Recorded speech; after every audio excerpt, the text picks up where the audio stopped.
around their television sets to watch what would become the most viewed documentary in television history. The host was Geraldo Rivera, his voice grave with warning. The subject? An underground network of devil worshippers infiltrating every corner of American life. There are over 1 million Satanists in this country. The odds are they are in your town. This wasn't just sensational television. For millions of viewers, this was confirmation of their worst fears. Their neighbors, their children's teachers, even the friendly daycare worker down the street. Any of them could be secret Satanists, conducting horrific rituals behind closed doors. There was just one problem. None of it was real. This was America in the grip of mass hysteria. And before it ended, innocent people would lose years of their lives, families would be torn apart, and the justice system itself would be weaponized by fear.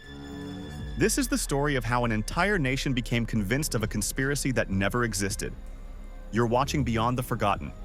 Subscribe to uncover more forgotten histories and darkest myths. Now, to understand how America lost its mind, we need to go back to 1980, to a book that would plant the seeds of nationwide panic. The book was called Michelle Remembers, and it told a horrifying story.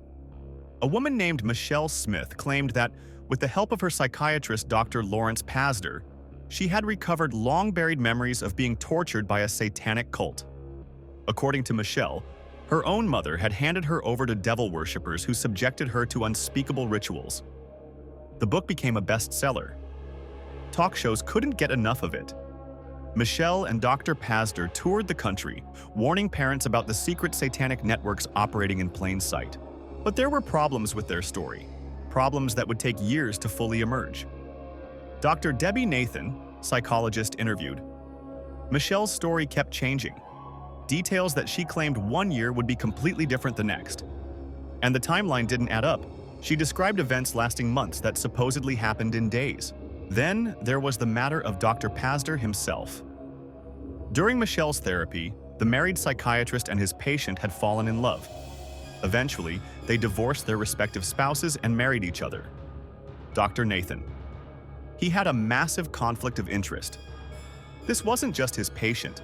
This was the woman he wanted to marry. Every memory she recovered validated his theories and his career. But America wasn't interested in scrutinizing the details. The 1980s were a time of anxiety. Divorce rates were climbing. More mothers were working outside the home. The nuclear family felt under threat. And here was a story that gave that fear a face. A demonic one. Traumatic memories could be buried so deep that victims didn't even know they had them. With the right therapist, using hypnosis and guided questioning, these memories could be recovered. Dr. Elizabeth Loftus, memory researcher, interviewed. The problem is, that's not how memory works. When therapists go searching for buried memories, they often end up implanting false ones. The human mind is suggestible. We can come to believe things that never happened, especially when authority figures tell us they did. But in 1980, the scientific community's warnings went largely unheard. The recovered memory movement was gaining steam. Therapists across the country were attending seminars on how to uncover hidden trauma. Self-proclaimed Satanism experts began appearing on the lecture circuit. The stage was set. All it needed was a spark. That spark came in August 1983 in Manhattan Beach, California. A woman named Judy Johnson called the police with a disturbing accusation. She claimed that her 2-year-old son had been abused by Ray Buckey, a teacher at the McMartin preschool. Police investigated but found no evidence. Still, they did something that would prove catastrophic. They sent a letter to every parent whose child attended McMartin. The letter informed parents that their children might have been abused and urged them to question their kids about specific acts. The questions were leading, explicit, and terrifying. Reporter Wayne Satz, archival interview. Parents were told exactly what to ask. Did Mr. Ray touch you here? Did anyone take pictures of you? These weren't open-ended questions. They were suggestions planted in children's minds. Within weeks, hundreds of parents were convinced their children had been victimized. But there was a problem with the children's statements. They didn't report abuse until after prolonged questioning. Enter Key McFarlane, a therapist at Children's Institute International. McFarlane was brought in to interview the children using techniques that were, at the time, considered cutting edge. She used anatomical dolls, praised children who gave right answers, and told them that other kids had already disclosed abuse. If children said nothing had happened, she suggested they were afraid or weren't being brave enough. Dr. Maggie Bruck, developmental psychologist, interviewed. These weren't interviews. They were coaching sessions. Children as young as 3 were being told, in not so many words, what the adults wanted to hear. And children want to please adults, especially authority figures. The stories that emerged grew increasingly bizarre. Children spoke of secret tunnels beneath the school. They described teachers flying through the air. They said they'd been taken to car washes and airports where large groups of strangers molested them. None of it was physically possible. There were no tunnels found beneath the school, no evidence of any abuse, no witnesses beyond the children whose testimony had been coaxed out through questionable methods. But by this point, the prosecution had filed charges against 7 teachers at McMartin Preschool. The counts totaled 321 charges of child abuse involving 48 children. The trial would last 7 years, the longest and most expensive criminal trial in American history. Judy Johnson, the mother who started it all, had been diagnosed with paranoid schizophrenia. She died of an alcohol-related illness in 1986, before the trial ended. Her original complaint had included claims that her son had been abused by an AWOL Marine, a school employee who didn't exist, and Chuck Norris.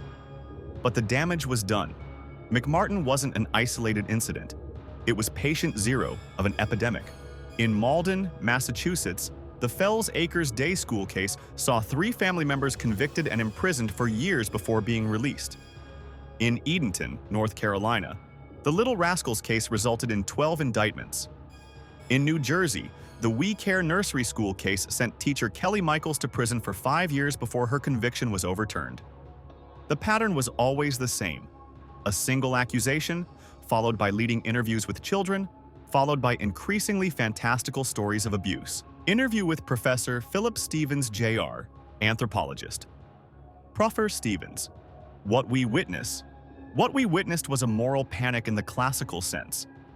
A perceived threat, blown wildly out of proportion, with clear villains and innocent victims. The allegations bore all the hallmarks of historical witch hunts, right down to the accusations of flying and supernatural powers. Narrator: And just like the witch hunts, there were experts ready to validate every fear.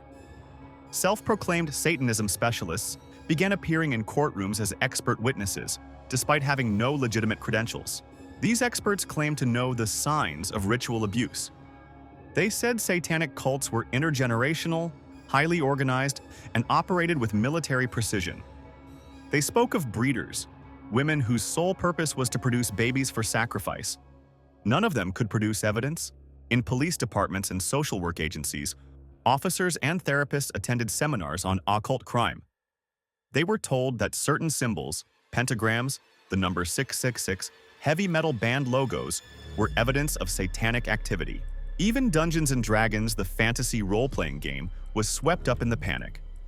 Parent groups claimed it was a gateway to Satanism. Timothy Treach, D&D player, wrongly accused. I was 17. I played D&D with friends after school. Suddenly, parents were saying we were practicing witchcraft. My parents got calls. It was insane. The panic reached its absolute zenith on October 28, 1988, when Geraldo Rivera aired his 2-hour NBC special, Devil Worship: Exposing Satan's Underground, Experts on Ritual Abuse and Grieving Parents. The show featured reenactments of alleged rituals. It showed crime scene photos that had no verified connection to Satanism. Devil Worship presented speculation as fact, fear as evidence. Geraldo Rivera: Estimates of how many humans have been ritually sacrificed by members of this secret organization of satanic worship range from 60,000 to as high as 2 million. The FBI would later confirm that not a single one of these alleged murder victims could be verified. There were no missing person reports that matched, no bodies recovered, nothing. But 20 million Americans watched, and many believed every word. By the early 1990s, cracks were starting to show in the Satanic Panic narrative. Convictions were being overturned, investigations were coming up empty. And within the FBI, one agent was compiling a report that would blow the entire conspiracy apart. His name was Kenneth Lanning, and he supervised the FBI's behavioral science unit. For years, he'd been investigating every alleged case of ritual satanic abuse that crossed his desk. In 1992, Lanning published his findings in a report titled, "His conclusion was unambiguous." There was no evidence of any organized satanic conspiracy. Not one verified case of ritual murder. Not one confirmed network of devil worshippers abusing children. Lanning explained what had actually happened. Some children had been genuinely abused, but by family members or acquaintances, not satanic cults. The fantastical elements of their stories had been introduced through suggestive questioning. Other cases involved no abuse at all, just false memories implanted by overzealous therapists and prosecutors. Interview with Dr. Elizabeth Loftus. Dr. Loftus. The science was clear by then. You could make people remember things that never happened. Children were especially vulnerable. All it took was repeated questioning, authority figures expressing certainty and social pressure. The scientific community had finally caught up to what skeptics had been saying all along. The recovered memory therapy that spawned Michelle Remembers was fundamentally flawed. Hypnosis didn't uncover buried truth. It created false certainty. Daycare workers exonerated. Satanic Panic debunked. Slowly, agonizingly, the legal system began to correct its mistakes. Convictions were vacated, prisoners were released, but the damage couldn't be undone. Ray Buckey spent 5 years in jail awaiting trial. When he was finally acquitted, he was 40 years old. The prime years of his life gone. His sister, Peggy Ann Buckey, emerged from the trial with PTSD. Their mother suffered a stroke during the proceedings. Virginia McMartin, the school's founder, died in 1995, her reputation destroyed. Kelly Michaels of the We Care Nursery School served 5 years in prison for crimes that never happened. The Fells Acres defendants served decades between them. Countless others lost their careers, their savings, their families. And then there were the children. Dr. Nathan.